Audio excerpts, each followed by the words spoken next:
perde. Então, estou gravando aqui, pessoal, e já estou começando aqui esse encontro de hoje, falando um pouquinho sobre a AD, que na semana passada mesmo, que está aqui conosco, ela enviou já o arquivo da versão da AD dela, né? Então, eu dei uma primeira olhada e estou fazendo os comentários para ela, que ela fez uma abordagem muito legal, ela usou exatamente o tipo de linguagem que é necessário para esse tipo de documento, esse tipo de arquivo, né, de texto de opinião, né, mas o que faltou um pouquinho lá no texto dela foi exatamente entrar nessa discussão da defesa, né, de se o que ela acha sobre essa questão das pessoas cobrarem, né, que se mostre lá o cartão de vacinação em determinados espaços, como está sendo feito. Então é uma discussão atual, uma discussão que está em voga, é uma discussão que foi colocado aí pela Secretaria de Saúde do município do Rio de Janeiro, e está sendo discutido, está sendo conversado entre as pessoas. A ideia, então, é que na SAD vocês apresentem esse ponto de vista, mas de uma forma atrelada à postura de um artigo de opinião que é veiculado em jornal, que são aqueles artigos que são publicados nem sempre por colunistas que são frequentes, né? Você pode ter o colunista que publica hoje, mas não publica daqui a outra semana. Então você tem esse ciclo, né? E aí você poderia ser um desses colunistas, uma dessas pessoas do artigo, a colocar a sua opinião aí sobre essa situação. O grande barato desse tipo de texto, a gente tem dois elementos fundamentais. É a linguagem, a forma como você vai atrair o seu leitor para mantê-lo dentro do seu texto. A gente precisa ter em mente o seguinte: o que eu preciso fazer para convidar uma pessoa a ler meu texto? Esse é um grande ponto. Não é porque eu escrevi que as pessoas vão ler, as pessoas podem não se interessar. Então eu tenho que ter alguma dinâmica, alguma coisa no meu texto logo no início que prenda a atenção. Isso aqui é igual Netflix, né? Sinopse ruim, você passa batido.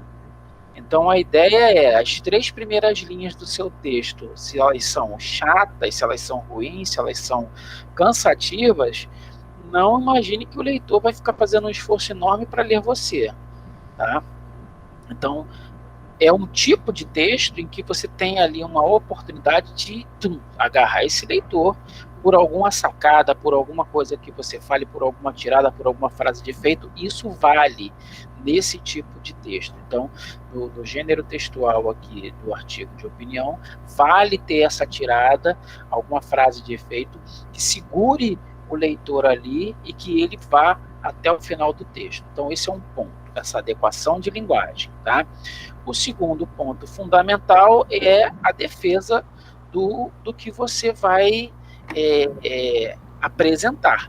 Então, se você concorda com aquele ponto de vista sobre por exemplo, a apresentação de documentos, sobre a vacinação, se você concorda com isso, você vai trazer todos os argumentos que garantam isso. Se você não concorda, você vai trazer todos os argumentos que garantam também a sua defesa, que você não concorda. Então, lembre o seguinte: nós estamos vivendo uma sociedade polarizada, cada um com suas opiniões, e muitas vezes são exatamente somente isso, né? Opiniões sem nenhum tipo de embasamento. Então, o texto, o artigo de opinião, ele precisa ter um embasamento. Além de dizer eu gosto, eu não gosto, eu acho bonito, eu acho feio, você precisa dizer por que você está fazendo aquele juízo de valor. Então, vejam, a diferença entre um artigo científico e um texto de opinião é que no artigo científico não cabe o juízo de valor. Não cabe eu acho legal, eu não acho legal. Eu acho legal por conta disso e eu defendo. Isso cabe no artigo, no texto de opinião. No artigo científico, não. No artigo científico, você trabalha especificamente em cima de fatos, em cima de referências, em cima de dados, né, sejam eles de que natureza forem, e dados que são tratados. Você não pega dados brutos e coloca num artigo. Isso não faz o menor sentido.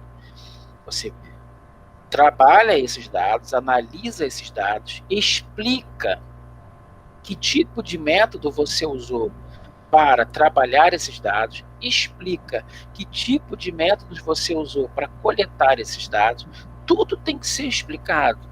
Então, muitas vezes, quando a gente vê simplesmente na televisão, o pesquisador da Universidade de Stanford disse que se você tomar a vacina uma única vez, você pode morrer. O cara disse isso, numa pesquisa que ele fez. Tá, isso aqui está gravado, isso aqui foi um exemplo, hein? Diga-se de passagem, está gravado, mas foi um exemplo. Bom, quais são os critérios que esse pesquisador utilizou? É isso que a comunidade acadêmica e científica vai olhar. Vai ver essa pesquisa desse pesquisador, vai ler essa pesquisa e vai falar assim, quais são os critérios que ele utilizou? Ele desconsiderou isso? Ele levou em consideração aquilo? Qual foi o método que ele usou? E aí existem os métodos específicos que são considerados pela comunidade científica para aquele tipo de tratamento de informação, para aquele tipo de tratamento de dados. Então ele precisa descrever aquilo. Se aquilo é consenso na comunidade acadêmica, aquele artigo tem valor científico. Tá? Se aquilo causa muita dúvida, muita estranheza, faltam elementos, aquilo não tem um grande valor na comunidade científica. Então, não adianta a gente escrever um artigo científico só para colocar no nosso currículo porque a gente acha bonito. Ele tem que ter valor agregado à minha experiência científica. Eu estou fazendo alguma coisa que tenha relevância. Né? Esses tipos de pesquisas que eu acabei de citar, que envolvem aí as ciências biológicas, por exemplo, trabalham com centenas de métodos diferentes de análises, né? E aí tem prova, contraprova, eles fazem uma série de situações.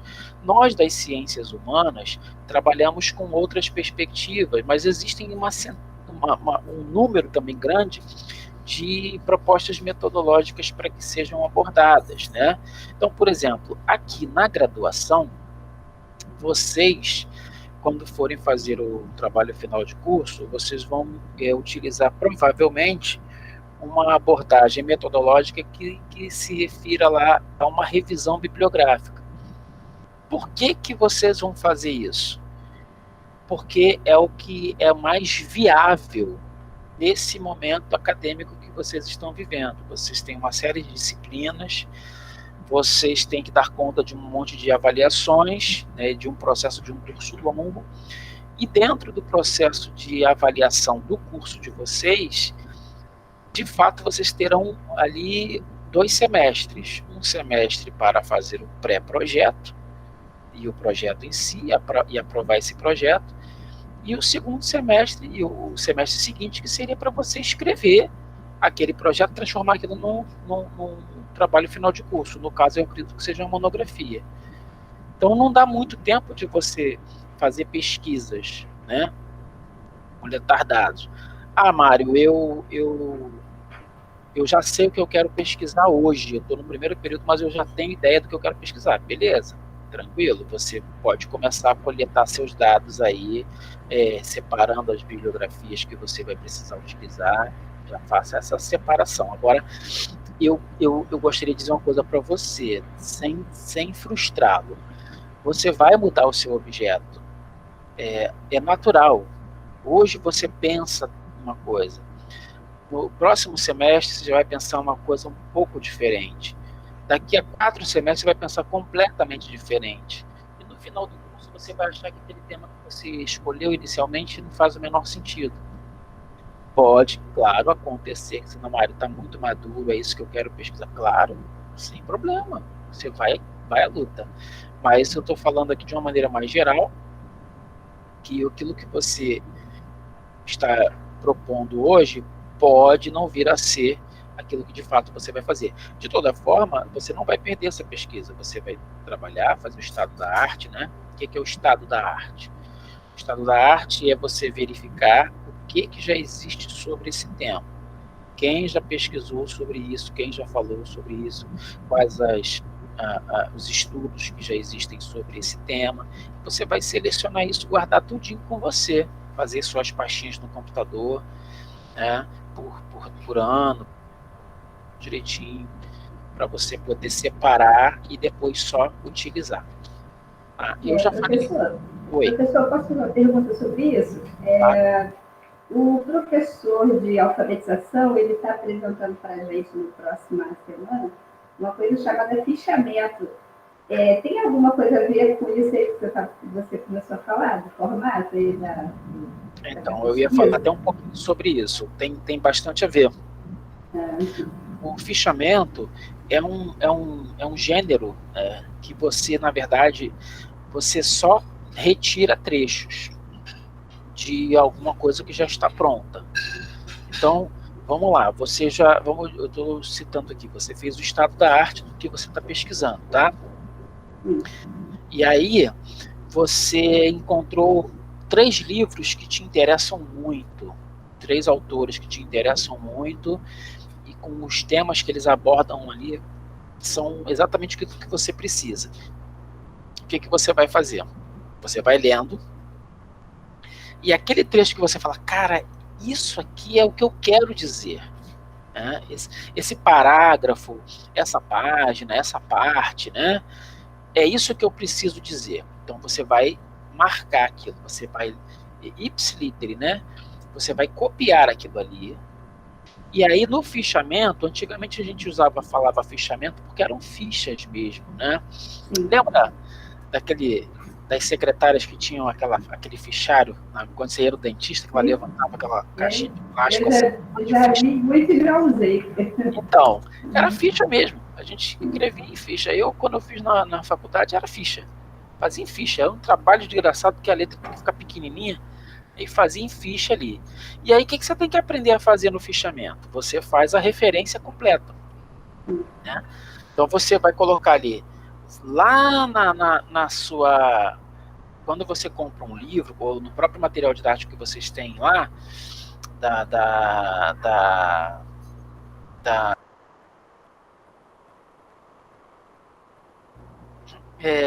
lá na ficha catalográfica que vocês têm lá no início do material.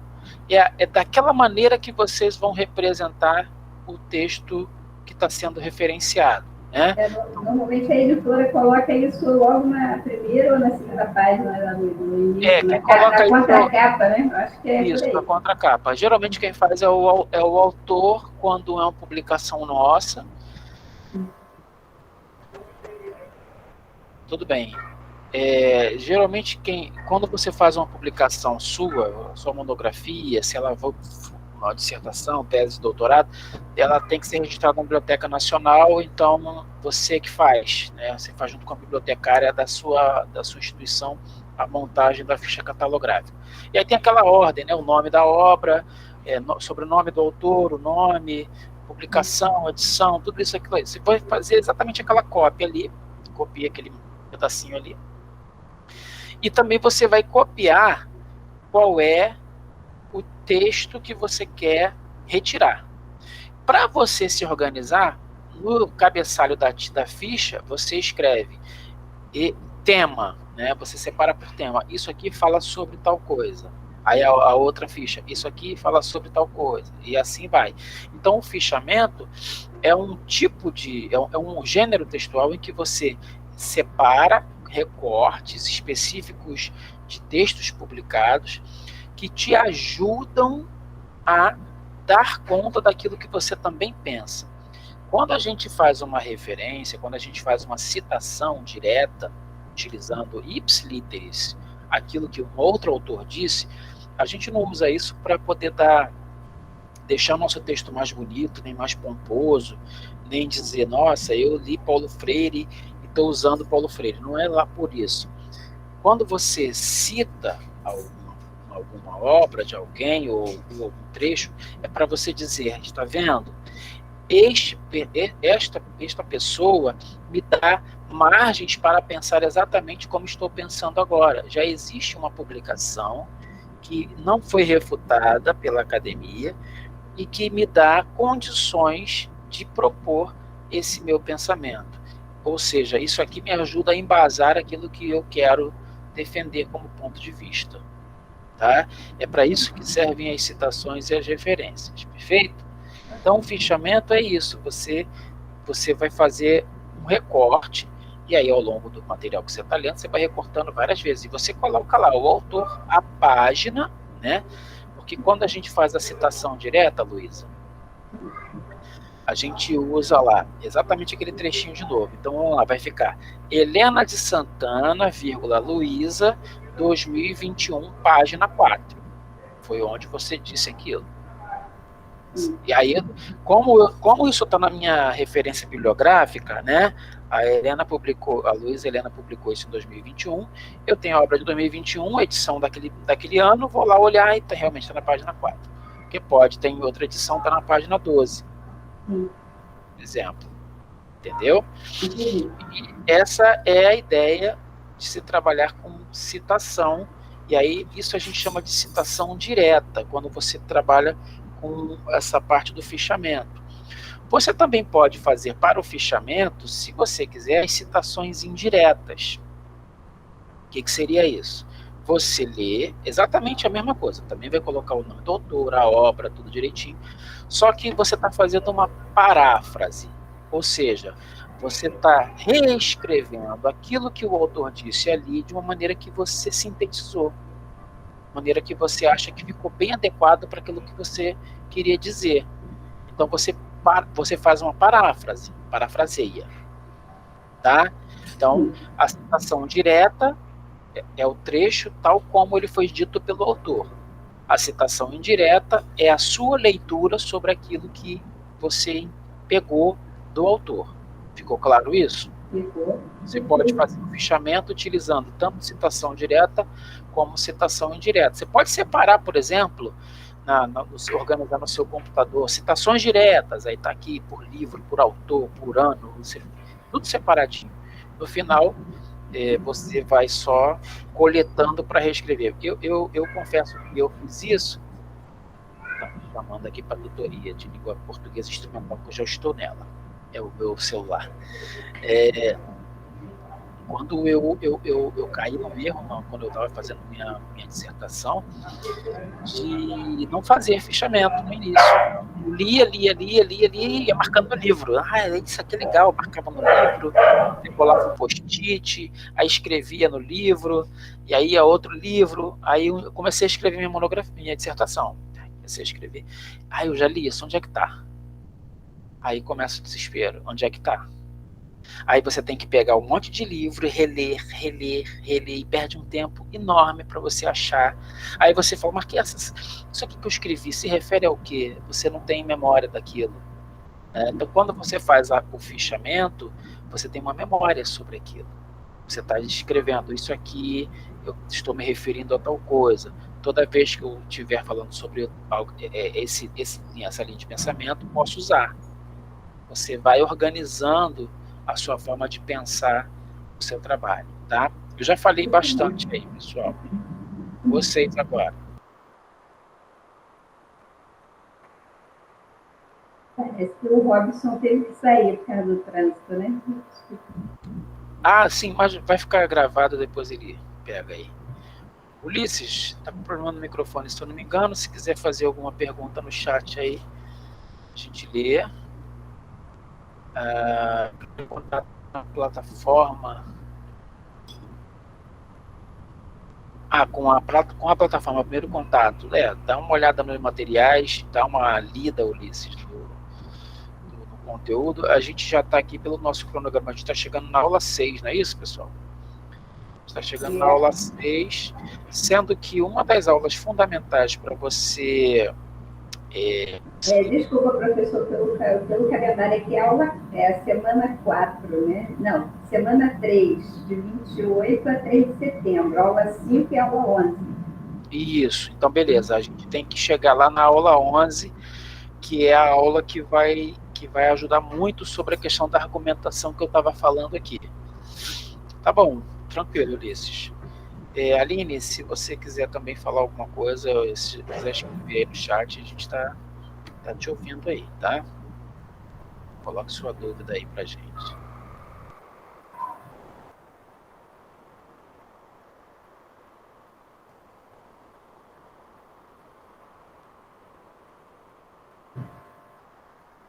Tudo certo? Mais nenhuma dúvida?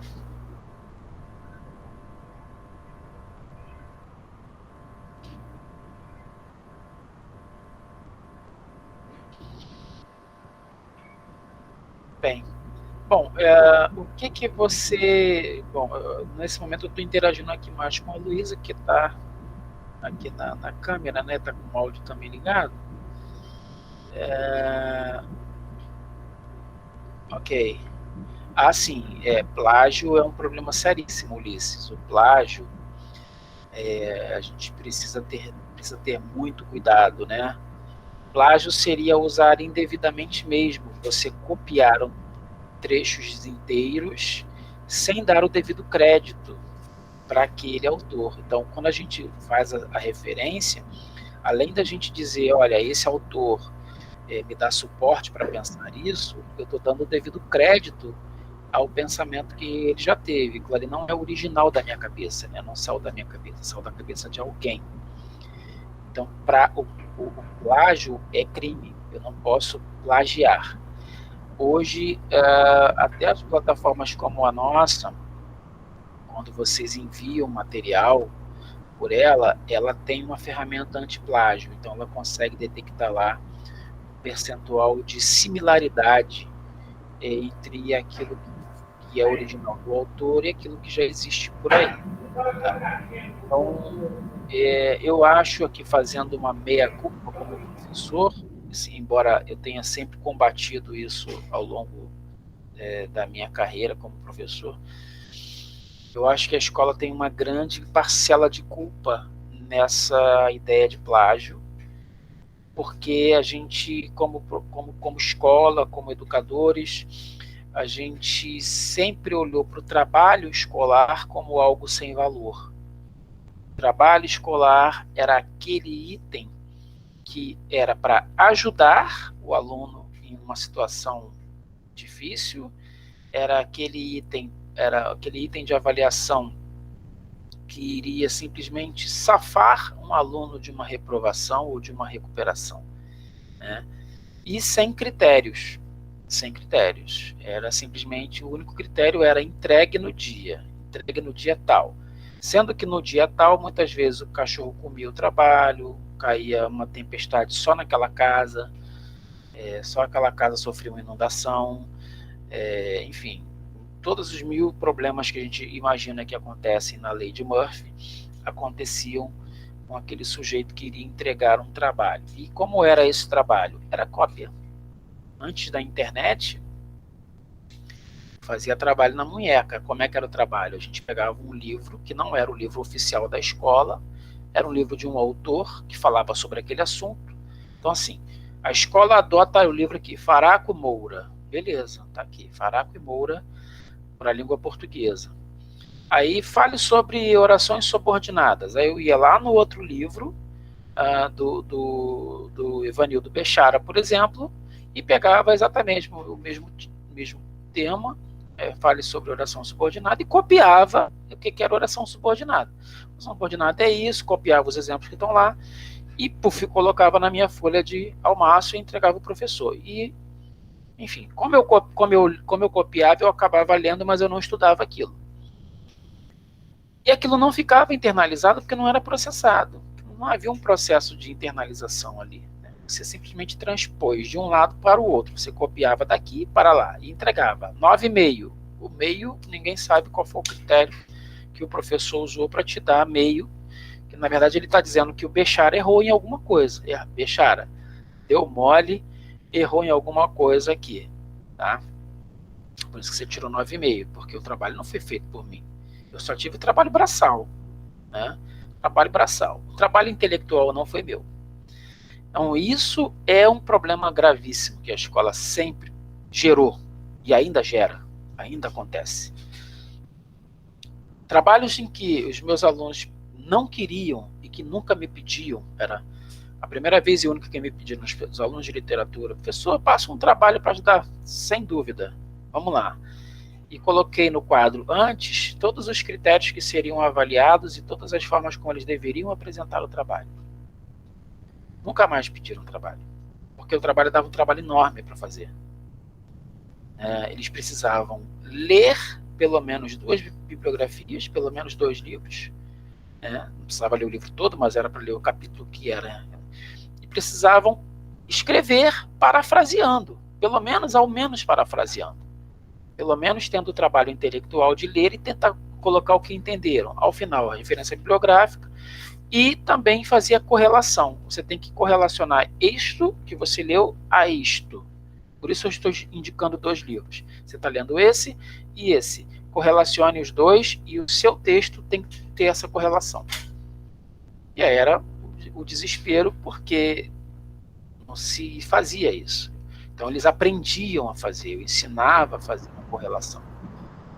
Aí um problema que a gente vê muito hoje quando tem uma questão com essa palavra, com esse verbo, né?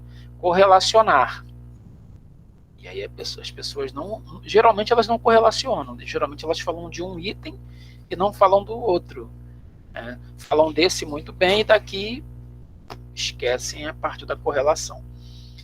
Então é importante que a gente tenha isso em mente. Foi muito bom, Ulisses, você falar sobre plágio, porque a escola tem uma parcela grande aí de responsabilidade nisso, e a gente agora que a gente criou um monstro, né? A gente precisa aí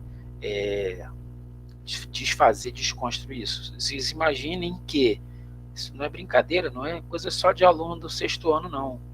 Isso está em todas as esferas, isso está no ensino médio, está no ensino superior, isso está em trabalhos profissionais.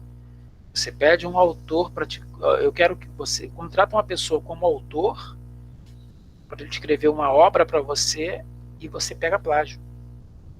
Uma obra. Olha, eu quero que você é consultor dessa área, escreve um manual para mim sobre isso aqui que eu preciso levar para minha empresa. E o cara te entrega uma coisa plagiada. Isso é, assim, corriqueiro, isso acontece. Então, para isso existem as ferramentas antiplágio, como o Turnitin, como Faro, não sei o que. Tem um monte de ferramenta antiplágio. E simplesmente, se você pegar, simples assim, tá? Você pegar um trechinho, um parágrafo do que uma pessoa escreveu e jogar só no navegador do Google ali, ele já localiza um monte de coisa. Só ali. Você imagina um farejador, né? Você imagina um Turnitin, um antiplágio desses aí. Ele vai pegar todos os elementos e ele ainda te dá um relatório. Onde foi o site, qual foi o site, tudo isso. Então essa é uma situação bastante importante. Quanto mais você utilizar desse recurso infame que é o plágio, menos você aprende. Quanto mais você se esforçar para tentar depreender aquilo que você leu, mais você aprende, porque você vai ter dúvida mesmo, vai ver que não entendeu e vai ter que ler de novo. Isso é completamente natural e compreensível. Leiam o máximo que puderem, se esforcem o máximo que puderem, porque estudar é isso, estudar é ter esse trabalho aí. Né? Ler simplesmente, passar o olho na diagonal, não é o suficiente para você dar conta de um curso dessa magnitude. É um curso que tem um nível de complexidade alto, um nível de avaliação alto e um diploma pesado. Então, olhem sempre por esse lado. Você está fazendo o máximo por você, porque no final você vai ter aí os frutos a serem colhidos, tá?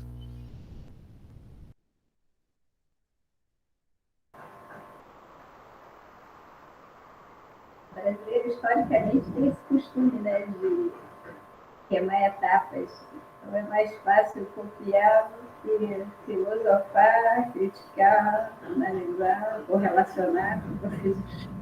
Então, Luísa, mas eu acho isso... É porque é pedido mesmo pelas próprias tarefas, né? Muitos trabalhos. Mas eu acho isso, essa meia-culpa que eu acabei fazendo aqui, representando a escola, né? É isso, a escola não provocou dessa forma, né? ela entendia que era uma atividade administrativa, uma atividade burocrática. Você precisa fazer e entregar para você ter alguma coisa. É uma imposição pedagógica, né? O MEC exige a nota, então tem que fazer. Eu tenho que te dar uma nota, né? O cara, ele não é capaz por exemplo, de você estar participando aqui, eu sou capaz de te avaliar, né? Dar uma nota pela sua participação, pela sua avaliação. Que o Ulisses está participando aqui no chat, né? Então, a gente tem essa capacidade de avaliar pelo que a gente convive, mas a gente ainda tem um medo muito grande dessa coisa formal que são as avaliações, né? Como se avaliar, e muitas vezes a gente avalia mal. Na maioria das vezes a gente avalia mal. Na maioria das vezes a gente faz um instrumento ruim, e na maioria das vezes aquele instrumento não representa exatamente aquilo que a gente quis avaliar. Então você vê, a gente não sabe construir o instrumento, o aluno não compreende a proposta, escreve completamente diferente, e o resultado é completamente caótico. A gente não avalia. Não atinge o objetivo, na verdade, né? Que a avaliação seria para aferir a profundidade do conhecimento. Se eu faço a avaliação dessa forma, eu não estou avaliando nada, né? Sim, é só mais uma obrigação. Você lembra daquela ideia de que a prova ela não pode dar mole para o aluno passar, ter boa nota? O aluno tem que sofrer. Você lembra dessa ideia? Mais ou menos. Professores das áreas exatas faziam muito isso. Aquela prova que o cara fazia na escola. Eu nunca fui bom em matemática. Nunca fui bom em matemática. Na área das ciências exatas eu sempre tive muita dificuldade. Então era aquele cara que tentava se esforçar na sala de aula para tentar fazer o mínimo do exercício que estava ali, né? Bom, o exercício eu entendi. Quando chegava na prova, o exercício era uma atividade de compreensão da NASA. Assim, eu não entendi como fazer aquilo. Como é que eu ia fazer? Dependendo da didática do professor, acontece o mesmo. Não tinha nada. Não consegue concatenar o raciocínio, encontrar a lógica do negócio. Assim, então o que ele está avaliando? Na época eu não sabia, hoje eu sei. Né? Hoje eu sei que ele estava avaliando muito mal. E eu vejo muito isso, a gente agora está nesse momento de pandemia, é exatamente isso, Ulisses, sem dor, sem ganho, né? No pain, no gain. Eu vejo, quando a gente estava fora do momento de pandemia, a gente aplicava lá as APs, né? Que são as avaliações presenciais. Então, é uma sala de aula convencional e vocês fazem provas convencionais lá, você e a caneta, né? Sem consulta, sem nada. É prova escrita? Eu pensei que fosse prova oral. Não, prova escrita. É uma prova escrita, tal. Que boa notícia. Uma prova escrita. E aí, tinha uma norma do CEDERJ, que é uma norma completamente esquisita, que é uma pessoa do curso de pedagogia não pode aplicar disciplinas do curso de pedagogia. Eu nunca entendi por quê. Porque supõe-se que o professor vai facilitar a resposta para o aluno. É uma questão de ética, né? Não é nem uma questão de lógica, de ética. Mas, enfim. Então, a gente aplicava muita prova de biologia, de ciência da computação, de matemática, de física, de química. A gente aplicava sempre de uma área do conhecimento completamente diferente da nossa. Salvo quando não tinha jeito, aí você ia para pedagogia, mas eu nunca podia, por exemplo, aplicar a língua portuguesa. Beleza, concordo, né? Não vou aplicar a língua portuguesa, até porque os alunos acabam querendo tirar uma casquinha. Eu, como sou professor de português, eu tenho que dar a minha prova, inclusive, na minha turma, quando eu dou aula nas minhas escolas, né? Eu dou a minha prova, e o aluno olha para mim e fala, não olha para mim, hoje você não tem que falar comigo, hoje é você e você. Ontem a gente podia falar, hoje não é uma avaliação, a gente tem que fazer, né? É isso que se pede, então você tem que fazer. Enfim, mas quando eram essas avaliações de outras áreas do conhecimento, eu sempre dava uma olhada, né? A gente fica curioso ali, também você tem 2h30 ali para ficar só tomando conta de prova, você acaba olhando. E eu via as questões, assim, eram questões que, sinceramente, né, vazias em termos de do que está sendo avaliado aqui, né? muitas vezes eram questões com os níveis cognitivos mais básicos, assim, em termos da escala, né, que Bloom coloca, em termos da aprendizagem, perdão, cognitiva, que é os mais básicos seriam identificar, né, reconhecer e identificar. Aí depois você vai subindo essa escala, por exemplo, para chegar até as análises, né? Depois você vai para uma escala maior, que é a avaliação. Você avalia coisas, né? Então você primeiro identifica e reconhece, depois você analisa, depois você avalia. Então você tem a competência de avaliar coisas, até a última competência, que é a mais complexa, que é de construir. Então você é capaz de construir coisas porque você conhece uma etapa, um processo completo cognitivo. E eu vi que muitas questões, muitas, eram basicamente só de identificar, coisas assim, desse tipo, né? E é muito raso, Então o aluno lê uma infinidade de conteúdos, assiste uma infinidade de aulas, vê conteúdo na internet, estuda, tira dúvidas, e quando ele chega na prova, ele é convidado a fazer uma avaliação que, de fato, não descreve o que foi aquela disciplina ao longo daquele período. Descreve um item da disciplina que muitas vezes está mal colocado e que gera uma percepção tão tortuosa, e aí você tem aquelas notas, aí o cara é avaliado por aquela nota, né? Tirou 7, mas 7 naquilo, tirou 4 naquilo, mas em outras coisas na disciplina ele iria muito bem, né? Em outras passagens da disciplina, que se você conseguisse fazer uma prova mais global e mais aplicada, provavelmente o aluno iria muito bem. Agora, a gente está falando do aluno que estuda, né? O aluno que lê, o aluno que reconhece lá a sua atividade de aluno.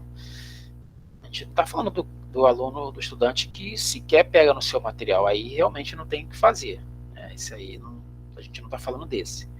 Falando daquela pessoa que está organizada numa proposta de realmente buscar aquela informação e trabalhá-la, né? E aí para isso que serve essa mediação aqui. A informação está posta, vocês vão encontrar a informação tanto no caderno didático de vocês, como na internet, em qualquer lugar que vocês colocarem esse tema, vocês vão encontrar, né, vários vídeos no YouTube falando sobre isso, vários professores falando sobre isso. Agora, como é que você sistematiza isso para você fazer uso na sua prática? Esse é o diferencial que está o professor. E é isso que vocês vão ter que fazer quando forem professores. Copiar, colocar no quadro, mandar teu aluno copiar, achar que isso é aula. Sem dúvida nenhuma, né? Nós estamos, 19, né? Tem várias matérias de alfabetização, por exemplo, ela está focando exatamente esse aspecto também, né? Aliado aos conceitos básicos, ela vem falando que o nosso papel vai muito além de um mero repassador de informação, né? Nós temos que ter a postura de interagir com o aluno e estimulá-lo, né, a participar da construção do conhecimento, né? E, para mim, a nível Brasil, por um lado parece utopia, por outro é possível, mas tem que ter uma estrutura também, né? A gente tem o papel de provocá-lo, provocar o aluno, coloca na prática. E como é que você se dá? Porque, gente, qual foi o dia que vocês saíram na rua? Pensa essa semana aí, já estamos hoje na quarta-feira. Qual foi o dia que você saiu na rua e teve que resolver um problema, que alguém te falou, olha, isso aí é um conceito tal que você está aplicando? Quem te falou? Você foi lá e resolveu. Então, isso, a escola tem que ser isso. A escola tem que ser a aplicação de conceitos. Você precisa conhecer o conceito, saber que ele existe, né? Que ele é aplicável e aplicar.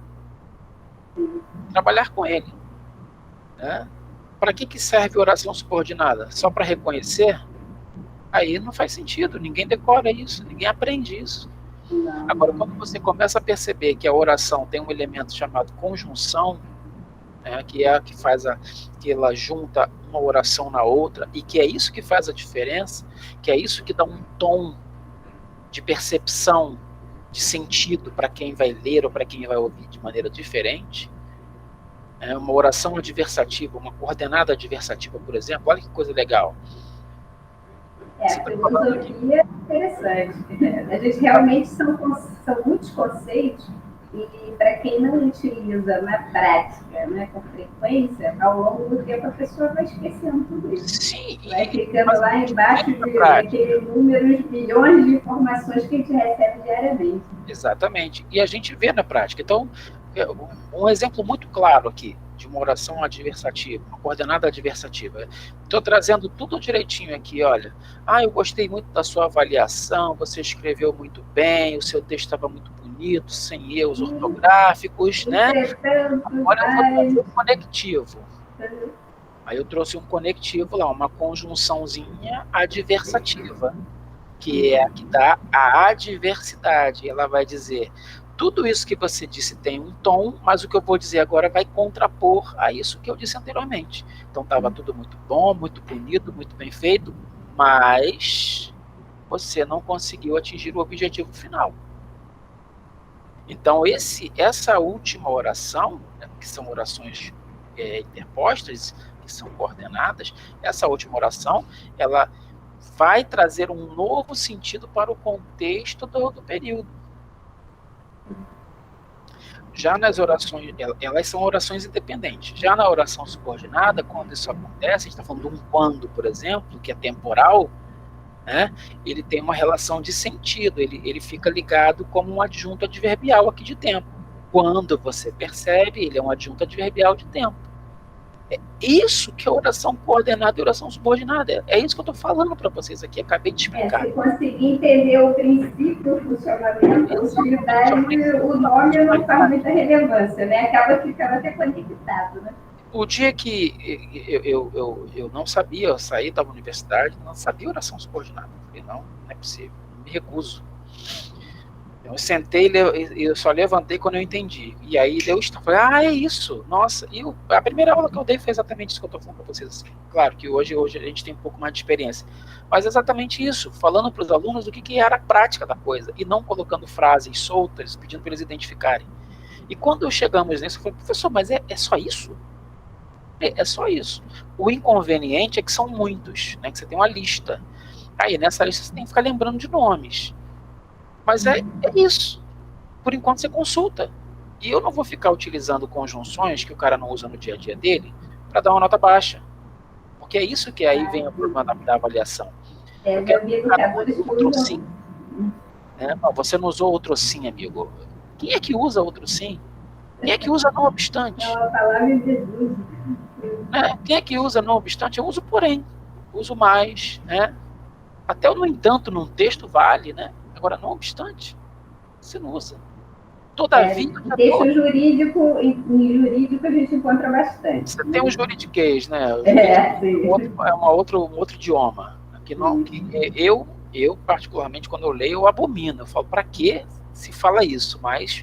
reserva de mercado, professor. As pessoas que falar dessa forma valem, né? Entre eles.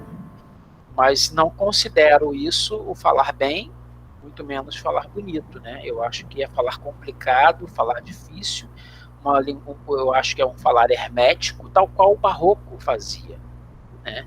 Os poetas barrocos escreviam para eles não escreviam para o público, escreviam para eles, escreviam para quem que decifra o que eu estou fazendo. Eram textos extremamente herméticos, fechados. Quem que decifra, né? E era Tomás Antônio Gonzaga falando com outro poeta, vê se você entende o que eu quis dizer. E a beleza estava na dificuldade de se decifrar esse texto barroco. Tanto vem a palavra, né, do barroco, de aquilo que não é completo, aquilo que é um pouco mais tortuoso. É rústico. Exato.